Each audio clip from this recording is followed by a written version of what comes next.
here's the question. Have you ever wondered why, as we grow older, we lose that sense of joy and wonder we felt as children? Whatever happened to that limitless curiosity and excitement? And what if it's still inside of us, waiting to be rediscovered?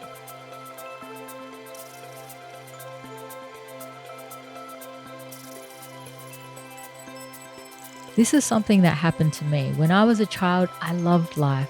I was adventurous. I was always out playing with my friends, climbing a tree, riding my bike, riding my skateboard, having sleepovers, playing in the bush, swimming in the pool, swimming in creeks and rivers.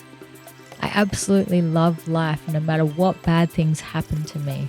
I never lost my desire or curiosity for life.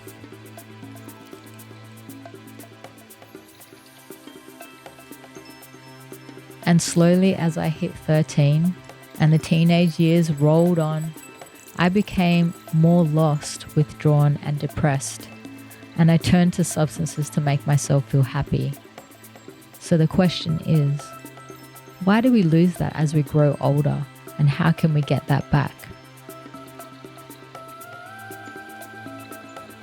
To answer these questions, we first need to start with our basic understanding of who we are. Most people believe that their real self is their physical body. Then you have some people who understand that we have a spirit body, without realizing there's a third part that makes up who we are, the human soul. This has been explored by some well-known philosophers such as Socrates and Plato, and they say some cool things about the human soul, but they don't really teach us much about the human soul. The most comprehensive information I've found on the human soul is from Divine Truth teachings. According to Divine Truth teachings, the human soul is different to the first two bodies. It is more like a fleshy robot for the soul to express itself in the world and become self-aware. It is the living, feeling, emotional, passionate heart of you. The soul has attributes and qualities like passion, desire, emotion, feelings, aspirations, intentions, free will, memory, personality, instinct, natural love, and energy. According to Divine Truth teachings, my real emotional self, my soul, was born with instinctual qualities.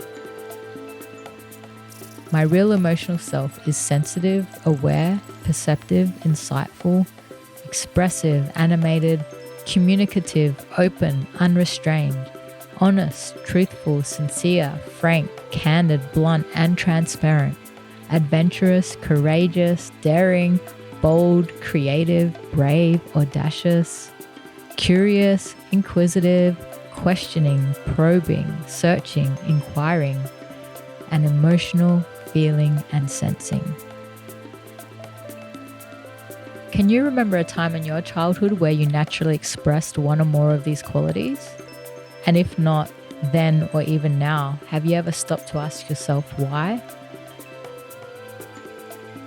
The truth is, God gave every human soul these qualities, and they are instinctual qualities we are all born with, waiting to be developed, nurtured, and expressed. Some children are able to express these qualities more freely because they haven't yet been overshadowed by fear, doubt, or the weight of societal expectations. But for others, often through no fault of their own, that connection begins to fade early. Whether through suppression, trauma, or the environments they're raised in, these children may start to lose touch with who they truly are far too soon.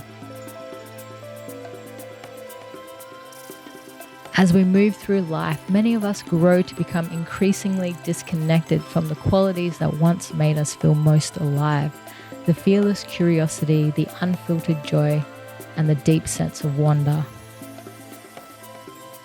Factors such as social conditioning, parental influence, rigid education systems, the economic system, and painful life experiences can lead to fears, fear of judgment, a loss of play and creativity, the suppression of emotions.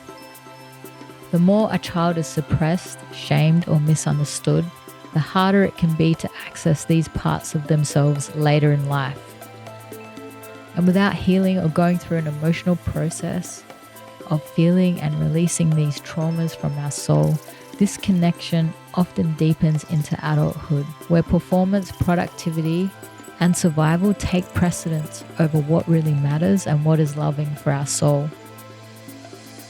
We begin to conform to societal expectations and lose touch with the soul qualities that we were born with. Over time, we suppress these qualities and we stop being expressive, unrestrained, and sensitive.